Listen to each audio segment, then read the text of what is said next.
We have cracked the Indus Valley script. Yay! Somewhat. Yes, somewhat is the important keyword here.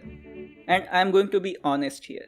We have cracked some aspect of this language, which is important, but it doesn't really help us to read all these Indus Valley script seals in their full capacity yet.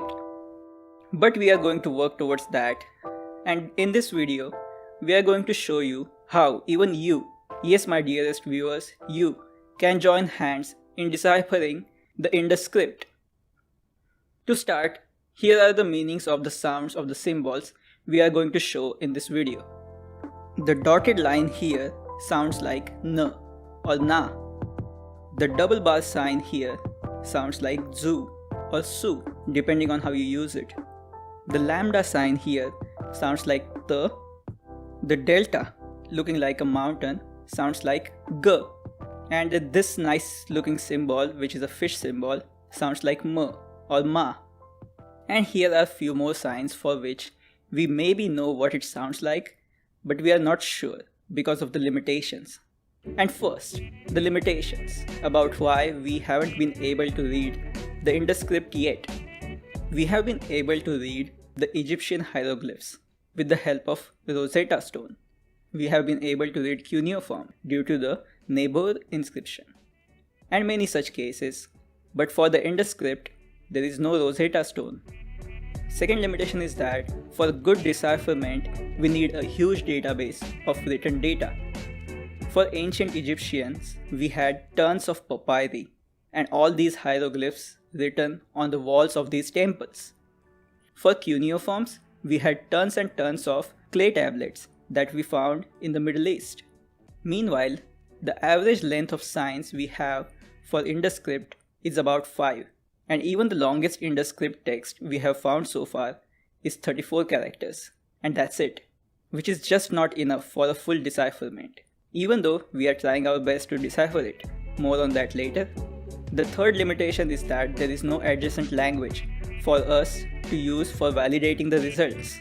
Rosetta Stone had Old Greek, which could be used with modern Greek and use it to validate the results. It also had a sister language called Coptic, which is still in use. Old Persian cuneiforms could be deciphered with modern Persian. But for Indus script, the closest relatives we might have are still too far in the timeline.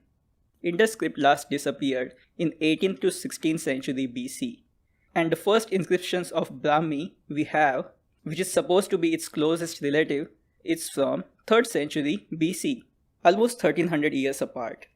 Other languages that almost coexisted with Indus script are Proto-Sinaitic and Linear Elamite, a bit not too far from Indus Valley and also somewhat closer in the timeline. And hence, we use these three languages, Brahmi, Linear Elamite and Proto-Sinaitic, to start deciphering the Indus script. The assumptions we started with is that the simplest symbol in the language largely try to retain its original sound. It isn't always the case, but we do not want to go into it blind. We will validate it with some other day old language, such as ancient Tamil, which could be one of the oldest languages on the Indian peninsula. Let's begin. So first we started with the simplest symbol in the Indus script, the dotted line.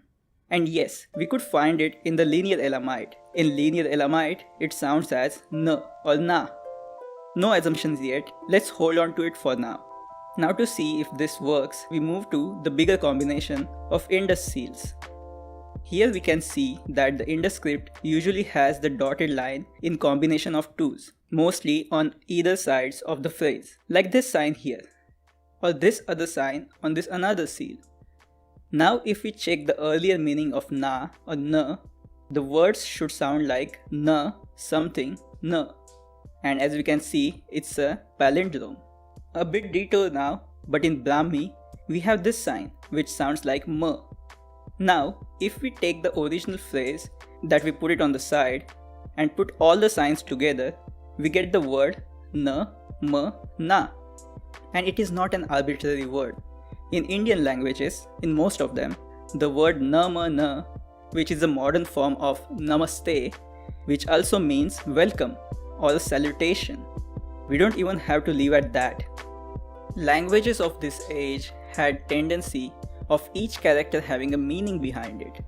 The ox sign in Proto-Sinaitic alphabet, which translates to Aleph, which again means ox, has the sound a or a. Or let's take Egyptian. The translation for the mouth in Egyptian is r, which is also the representation for the sound r or r. This takes us to this sign in Brahmi, which has a sound m associated to it. The origin of this sound is meen, which in English means fish. And the reason is, if we flip it, it is the exact same symbol for the fish in Indus script. Thus this validates our earlier hypothesis of n means the dotted line, and it also gives the meaning for another sign to us, which is the fish sign, which means m. Through the same method, we were able to retrieve meanings for all these signs shown here. The double bar sign means zu or su, as we got it from linear Elamite. Brahmi helped us to get the meanings for the lambda sign, which is ta, and the mountain sign stands for g. The square means b for most of its life, even as in Brahmi. And here we have two more signs for which we are about 50% sure that these are the sounds. We won't go more into details about the decipherment on these characters, as the video will get too long and boring. But if you still want to know about it, reply in the comments below and we will make a part 2 of these decipherments. The methodology we used for this decipherment is in this flowchart, which we suggest you all should use for the decipherments. And don't forget to share with us any amazing findings you get in this adventure of yours. Thanks for watching and see you next time.